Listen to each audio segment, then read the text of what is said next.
Hello, Hank Brigman here with your video touch pointer. Today, number 10, the last in our series. And today's question, how do we put it all together?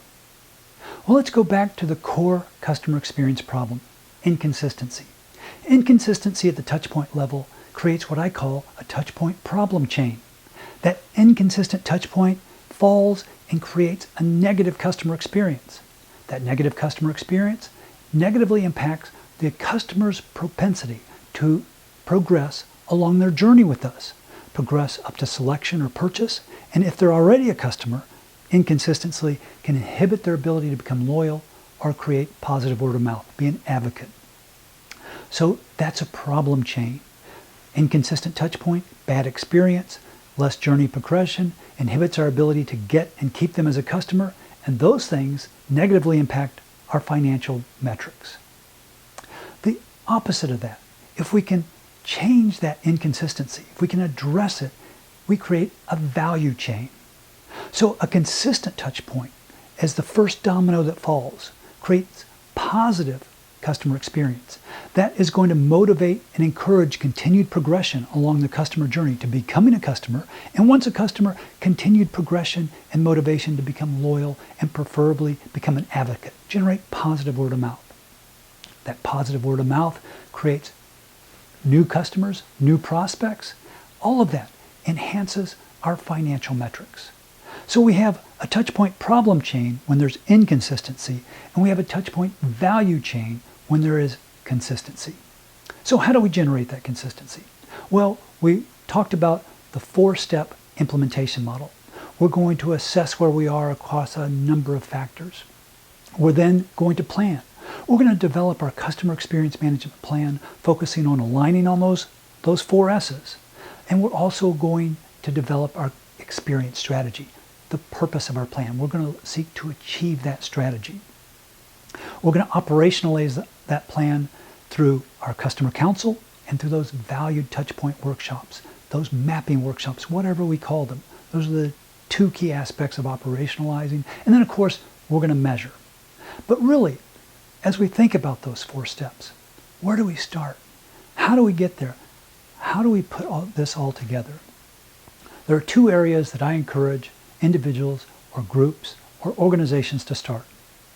First, either start a customer council, get a group of people together to talk about customer experience, to talk about that customer journey, or pilot a mapping workshop. One of the 2, perhaps both. Through those 2 aspects of customer experience management, you're going to start to engage the organization in discussions, either as a council looking more holistically or above at the customer journey, perhaps how the silos restrict or inhibit the best experiences. They'll be looking at metrics and some of the things we talked about earlier. Or through piloting, starting a mapping workshop where we're going to get more granular, where we're actually going to focus on some low-hanging fruit, an experience that isn't as good as it can be, and we're going to improve the touch points and improve the customer experience and improve financial metrics around that.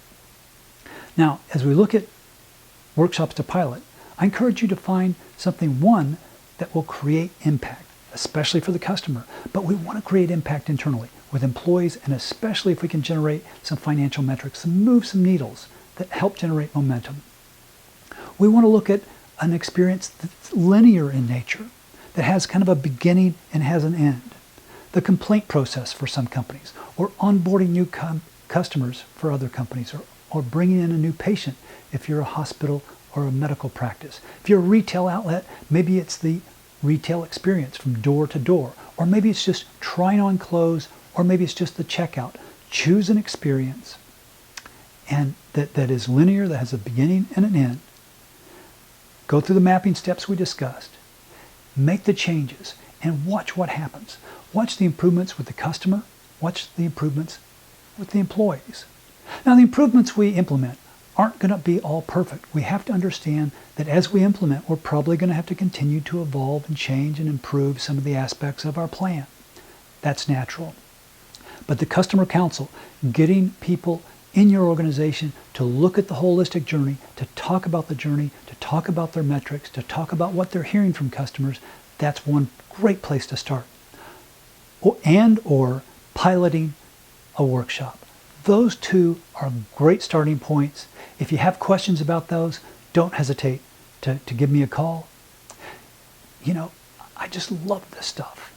And I hope you've benefited as much from these video touch pointers as I've enjoyed doing them.